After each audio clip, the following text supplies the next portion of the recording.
I knew something had shifted when the new quality engineer called me the gatekeeper. Not sir, not Elliot.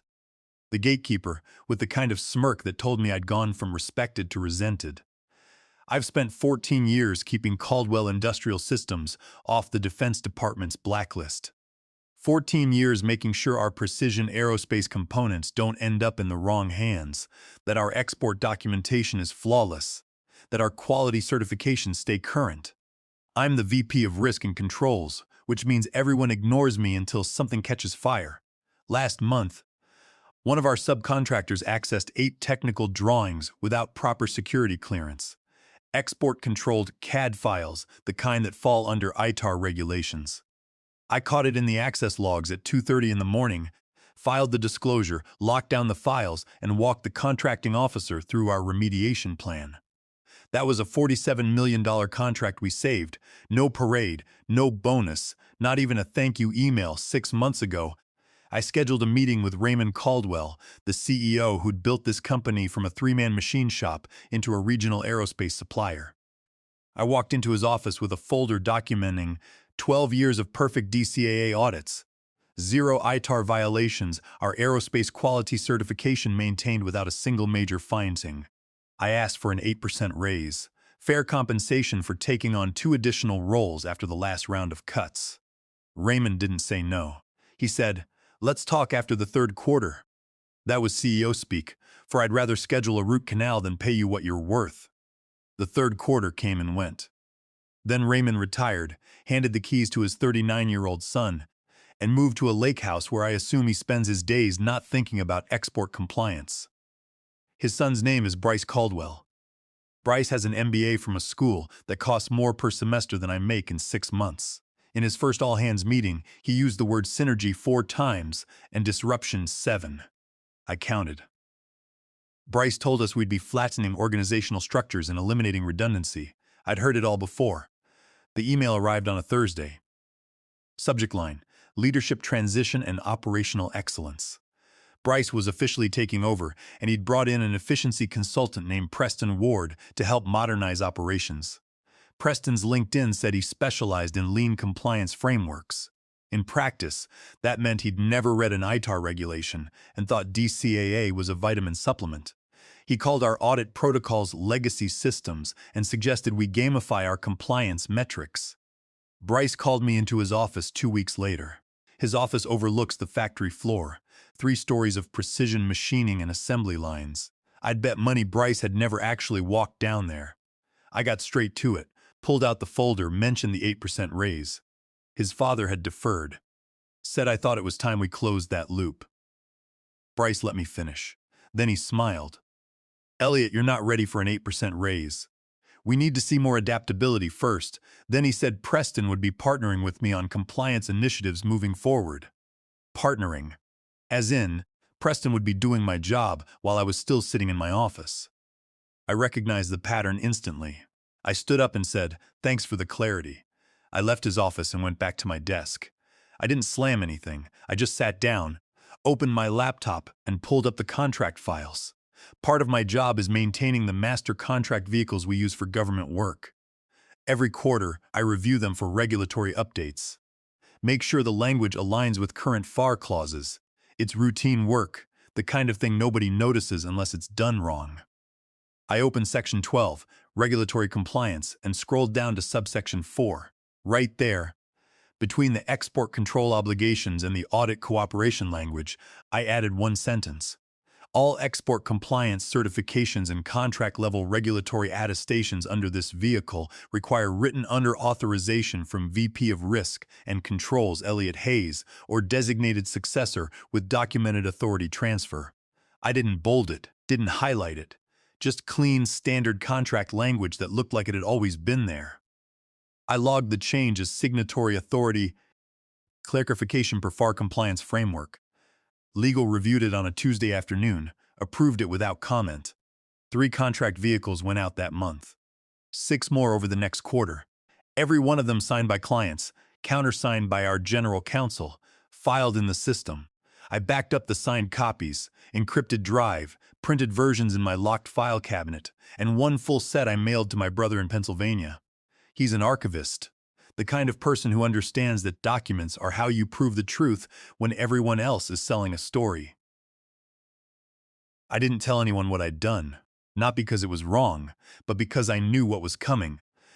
They always come for the gatekeeper last, and when they do, they never check whether the gate is still locked. The changes started small. An email chain about vendor risk assessment that I wasn't copied on. A calendar invite for the quarterly contract review that never arrived. One morning I noticed I'd been removed from the export control distribution list. Then I saw the new org chart. Preston Ward had replaced my name in 3 different places. My own title had changed too, quietly. Senior Compliance Advisor. What you call someone when you're 6 weeks away from not calling them anything at all. I didn't make a scene. I just stopped staying late. For 14 years, I'd been the person who answered the panic call on Friday night when the audit package was missing a signature. The one who rebuilt the traceability matrix over a weekend. I stopped doing all of that. At 4:59 every afternoon, I closed my laptop and walked out. Preston held his Operational Excellence Forum on a Tuesday. I sat in the back and watched him present his vision for modernizing our compliance workflows. He had slides full of flowcharts, all very impressive if you didn't know what any of it meant. Then he got to audit categorization. We're implementing a tiered prioritization system. Titanium, steel, and aluminum. I almost laughed. That was my system. I'd built it 5 years ago. Preston presented it like he'd invented fire. Not one mention of my name. I didn't interrupt, just took notes and waited for the part where it all started falling apart. 2 weeks later, Preston rolled out a new quality documentation system, automated, cloud-based, cutting-edge. In practice, it couldn't tell the difference between an NCR and an NDA. Then Alan Porter showed up at my desk. Alan's the CFO, a man who only speaks when the numbers stop adding up. He didn't sit down, just stood there holding a printout and said, "Got a minute?" We went to a conference room on the far side of the building. He slid the printout across to me. Preston missed 3 submission deadlines. The contracting officer is asking questions. I need the real files. I pulled a USB drive from my pocket and handed it to him. Everything's there. Alan took it without a word and left. No thank you. No paper trail. Just 2 people who understood that sometimes the only way to save a company is to work around the people running it. Jennifer Cross came by next. She's the general counsel. She closed my office door, which never happens unless someone's getting fired or the building's on fire. Preston doesn't understand the contract vehicles, she said. I know, I said. He thinks CEO signature overrides designated authority clauses. I know that too. She looked at me, really looked at me. Do you still have the originals? Every one of them, I said. Signed, time-stamped, backed up in 3 locations. She nodded and left without another word. By the end of the month, I was a ghost in my own company. No meetings, no emails, no decisions running through my desk. Preston had effectively replaced me. Our on-time compliance submission rate dropped from 98% to 81%. I watched it happen in real time. Dean Sullivan, the VP of Operations, stopped me in the hallway one afternoon. You doing okay? He asked. I'm fine, I told him. Just watching the show. I wasn't resigned. I was patient. There's a difference. Resignation is when you give up because you don't think you can win. Patience is when you know exactly how this ends, and you're just waiting for everyone else to catch up. I'd spent 14 years learning how this company actually worked. Preston had spent 6 weeks rearranging furniture and calling it a renovation. But I'd built something they couldn't see. It wasn't dramatic, wasn't visible. It was a single sentence, buried in 11 active contract vehicles, sitting quiet and patient in Section 12, Subsection 4, waiting for the moment when someone would actually read it. That moment was coming. Because government contracts don't care about your org chart. They don't care about your consultant's credentials or your CEO's vision. They care about one thing: the signature on the line that says this company is compliant. And that signature, according to the contracts we'd already signed, could only come from one person. Me. The email arrived on a Monday morning. Subject line: Contract option year renewal action required. It was from a government contracting officer named Sarah Hendricks. Her message was short and direct. We are preparing to exercise the option year on contract vehicle 7421B, total value $67 million. Please provide updated ITAR compliance attestation and signatory authorization per Section 12.4. Deadline is close of business Wednesday. I wasn't on the distribution list anymore, so I didn't see it when it landed. But I heard about it 20 minutes later when Preston practically ran past my office. $67 million gets people's attention real fast. I went back to my email and waited. The reply went out Tuesday morning. Jennifer Cross forwarded it to me with no message. Preston had responded with an attestation letter, signed by Bryce Caldwell, CEO, along with a cover note, explaining that Caldwell Industrial had recently modernized its compliance leadership structure. Sarah Hendricks replied 4 hours later, "Thank you for your submission. However, per Section 12.4 subsection B, all export compliance certifications require written authorization from Elliott Hayes, VP of Risk and Controls, or a documented successor with written authority transfer. Please provide attestation signed by Mr. Hayes or formal documentation of succession." I read that email 3 times. Not because I didn't understand it, but because I wanted to savor the moment when 14 years of meticulous work crystallized into a single paragraph that no amount of MBA jargon could argue with. Jennifer's follow-up came 10 minutes later. "They want to meet." 3 o'clock. I replied with one word. "Okay." The meeting was exactly as uncomfortable as you'd imagine. Bryce sat at the head of the table trying to look in control. Preston had printouts of the contract language spread out. Jennifer sat across from me, face neutral. Bryce started with the preamble about how we were all on the same team. I let him finish. "Elliott," Bryce said, "we've got a small administrative issue. The contracting officer is asking for your signature. Can you sign off on the package Preston prepared?" I looked at the document he slid across the table, flipped through it slowly. There were gaps in the traceability matrix. The export authorization log was missing 2 vendor names. The compliance checklist referenced an outdated regulation. "This isn't compliant," I said, sliding it back. Preston's face went red. I tapped the page. "These 2 subcontractors had access to controlled technical data. They're not listed. That's an automatic finding. And this regulation number hasn't been current since last spring." Bryce jumped in. "So fix it." I shook my head. "I don't have access to the vendor management system anymore. Preston does. I was removed from that system 5 weeks ago per your restructuring." The room got very quiet. "Preston," Bryce said, voice strained, "can you add those vendor names?" Preston nodded quickly. "I can have that updated by end of day." I stood up. "Great. Have Jennifer send me the revised package. If it's compliant, I'll sign it." The revised package arrived Wednesday morning. Preston had corrected the errors. It still wasn't perfect, but it was good enough. I signed it and sent it to Jennifer. She forwarded it to Sarah Hendricks within minutes. The contracting officer acknowledged receipt an hour later. "Option year approved, execution pending final DCAA review." That should have been the end of it, but it wasn't. 3 days later, another email arrived from the Defense Contract Audit Agency. Subject line: "Scheduled audit notification. DCA would be conducting a routine compliance audit of our active contract vehicles, starting the following Monday." The lead auditor's name was Margaret Frost. I'd worked with her before. She was thorough, fair, and completely immune to charm or excuses. Preston was listed as primary contact. I watched the reply chains stack up. Preston assuring Margaret that all documentation was ready. Bryce adding comments about how excited we were to demonstrate our modernized compliance framework. Then, Wednesday afternoon, Margaret's response: "We will need to verify signatory authorization for all compliance attestations. Please have Elliott Hayes available Monday morning at 8 a.m. If Mr. Hayes is no longer in an authorized capacity, provide formal written succession documentation per your contract terms." Jennifer forwarded it to me with a 2-word message. "You ready?" I replied with 3. "I've been ready. Compliance isn't a department. It's not a software system or a set of templates you can hand off to a consultant. It's a web of authority and accountability that takes years to build and seconds to break." I'd spent 14 years making sure that every thread ran through my hands. Not because I wanted power, but because that's what the job required. Someone had to be accountable. They'd tried to erase me. But the contracts remembered. And on Monday morning, Margaret Frost was going to ask a very simple question: who has the authority to attest that this company is following the law? There was only one answer. It was written in 11 different contract vehicles.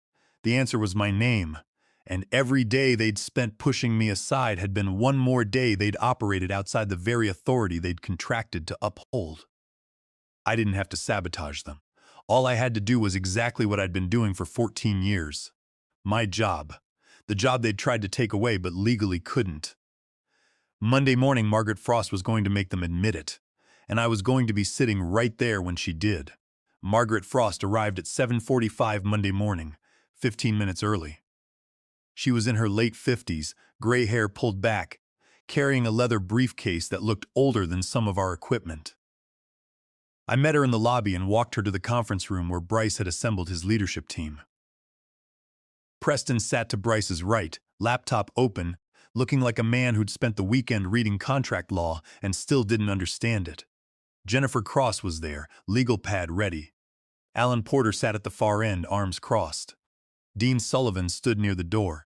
Margaret didn't waste time. She set her briefcase on the table and pulled out a tablet and a physical copy of our master contract vehicle. Let's begin. I need to verify signatory authorization for all compliance attestations issued in the past 18 months. She looked at me. Mr. Hayes, have you authorized all attestations submitted under these contracts during that period? I met her gaze. I authorized all attestations up until approximately 8 weeks ago. After that, I was removed from the authorization process. I have not reviewed or approved any compliance submissions since that time. The silence that followed was the kind that happens when the foundation cracks. Margaret made a note, then turned to Bryce. Mr. Caldwell, if Mr. Hayes was removed, I'll need to see the formal succession documentation. Bryce cleared his throat. We implemented a modernized compliance structure. Preston Ward now leads our compliance function. My signature as Chief Executive Officer supersedes departmental authorizations. Margaret placed the contract on the table and tapped Section 12.4. This is the language your legal team negotiated and your company accepted. It explicitly designates Mr. Hayes as the authorized signatory. CEO authority doesn't override contractual terms. Do you have succession documentation?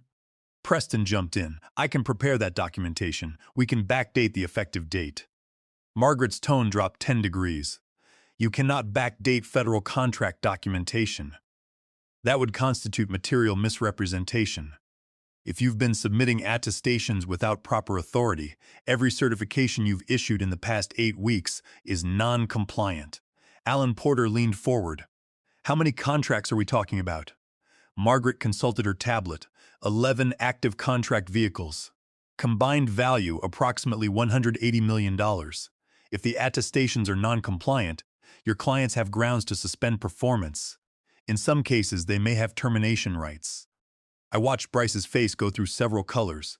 Dean Sullivan caught my eye and gave the tiniest nod. Margaret turned back to me.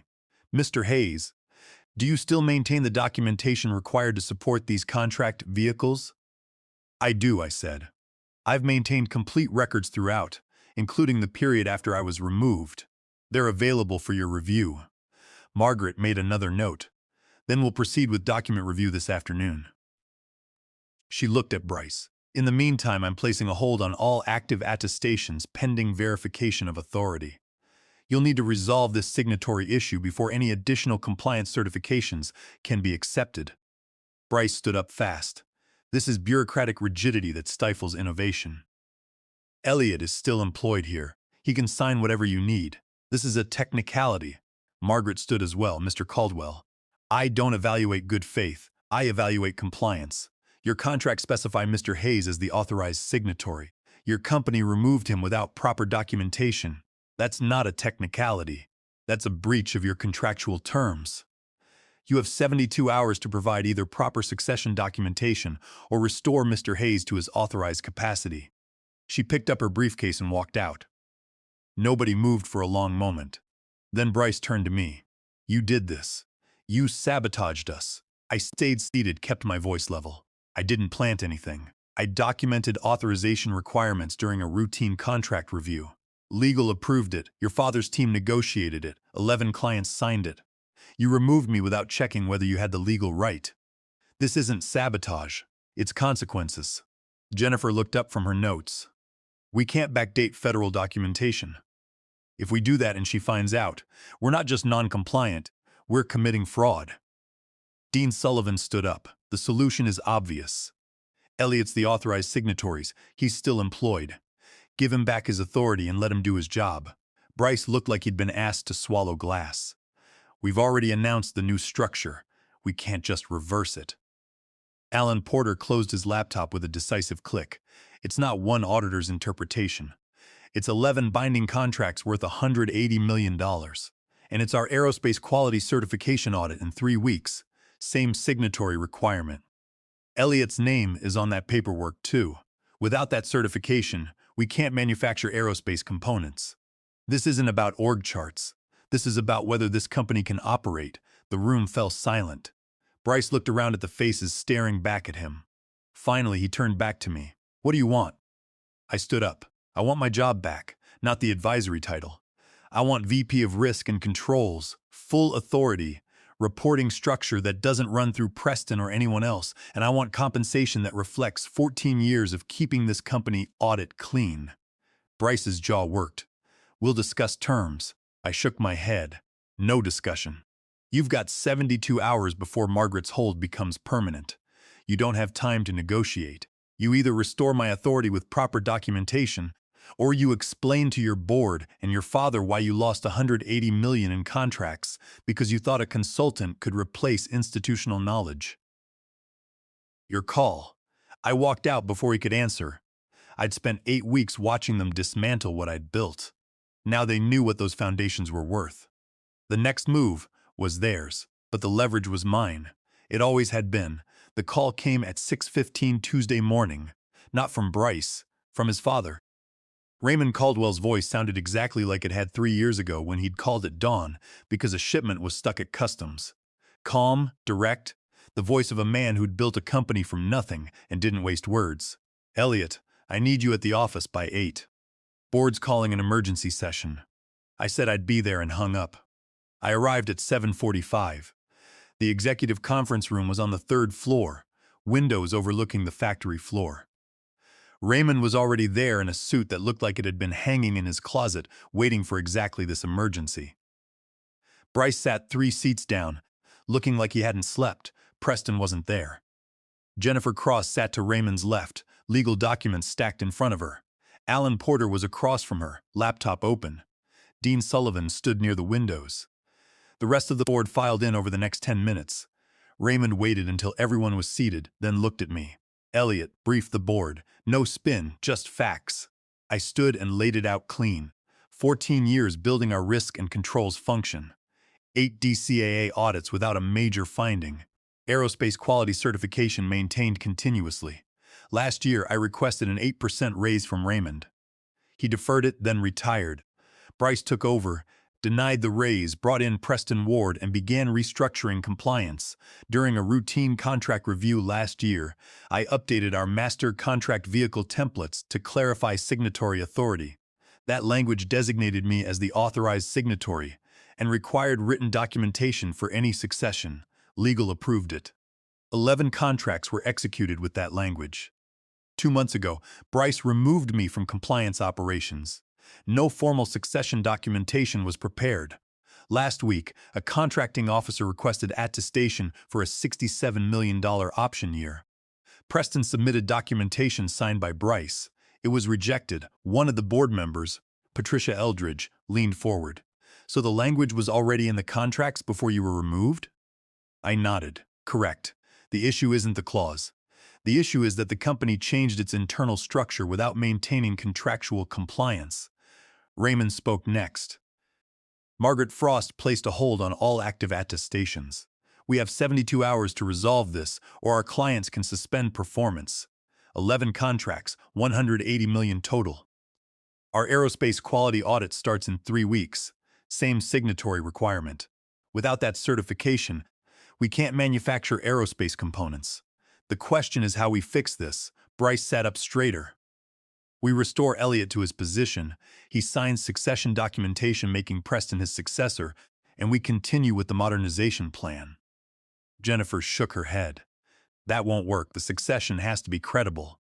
If Elliot signs over authority and immediately leaves, the clients will see it as a shell game. Patricia looked at Bryce. Why did you remove Elliot in the first place? Bryce hesitated. We were implementing a leaner operational model, reducing redundancies. Dean Sullivan turned from the window. That's not an answer. You removed him because he asked for a raise you didn't want to pay, and you thought a consultant could do his job cheaper. Now we're about to lose $180 million in contracts. Raymond's voice cut through. Enough. This isn't about blame. It's about solutions. Elliot, what do you need? I'd thought about this moment for weeks, but standing there in front of the board, I realized I didn't need to negotiate. They needed me more than I needed them. I could walk out right now and be hired by any aerospace supplier in the region before lunch. I want Chief Risk Officer, I said. Not VP, not some middle management title. I want C-level authority with direct board reporting, full control over compliance, quality, export control, and audit functions. And I want equity compensation. 3.5% ownership in Class B shares, vesting immediately with voting rights. This isn't about a raise anymore. This is about having a stake in the company I've spent 14 years protecting. The room went silent. Alan Porter spoke first. That's significant equity. It dilutes existing shareholders. I nodded. It does. But it also ensures that the person responsible for $180 million in contracts has a material incentive to keep those contracts compliant. You're not paying me to leave. You're giving me a reason to stay. Raymond looked at his son. Bryce, you have anything to say? Bryce shook his head, face pale. Raymond turned back to me. You'll sign off on Margaret's audit, provide whatever documentation she needs, full cooperation, maintain our certifications, every one of them, rebuild whatever Preston broke. I'll have us back to full compliance within 6 weeks. Raymond looked around the table. Board vote. All in favor of appointing Elliot Hayes as Chief Risk Officer with the compensation package as stated? 7 hands went up. Unanimous. Raymond stood, extended his hand. Welcome back, Elliot. We should have had this conversation a year ago. Jennifer slid a document across the table. Standard Executive Appointment Agreement. I'll need your signature by end of day. I pulled out a pen and signed it while they watched. Bryce stood abruptly. What about me? Raymond looked at his son. You're reassigned to strategic development, reporting to the board. No operational authority. It was a demotion dressed in corporate language. Bryce walked out without another word. Patricia stood. I'll notify our contract administrators that authority has been restored. Margaret should have the documentation by close of business. The board filed out until it was just me, Raymond, and Dean. Raymond sat back down. I built this company for him. Thought he was ready. Dean's voice was gentle. He wasn't ready, Ray. Raymond looked at me. You could have burned us. Could have walked out, watched us collapse. I shook my head. I didn't build these systems to destroy the company. I built them to protect it. Your son forgot that protection comes from people, not PowerPoint slides. Raymond stood, clapped me on the shoulder, and left. I walked back to my office and sent an email to Margaret Frost. Signatory authority has been formally restored. Complete documentation attached. She replied within 10 minutes. Received. Hold is lifted pending document verification. I'll be on site Thursday. I leaned back and looked out at the factory floor. Third shift ending, first shift starting. The same rhythm that had kept this place running for 30 years. For 14 years, I'd been the person who made sure the work could continue, and for 8 weeks they'd tried to pretend that work happened by itself. My phone buzzed. Text from Alan Porter. Equity paperwork is filed. You're officially a shareholder. I replied with thanks and set the phone down. Preston's office was dark, his belongings already boxed. Bryce's suite had the lights on, but the door closed. And here I sat, in the same office I'd always occupied, doing the same work I'd always done. Except now, when I signed my name on a compliance document, I wasn't just protecting someone else's company. I was protecting my own stake in it. 3.5% of something I'd helped build, finally recognized on paper as what I'd always been in practice. Essential. The documents proved it. The contracts required it. And every signature I'd placed had made sure that when they tried to erase me, the system I'd built would bring me back. Not with sabotage, not with threats, just with the truth, written clearly in Section 12.4, subsection B, waiting patiently for someone to finally read it.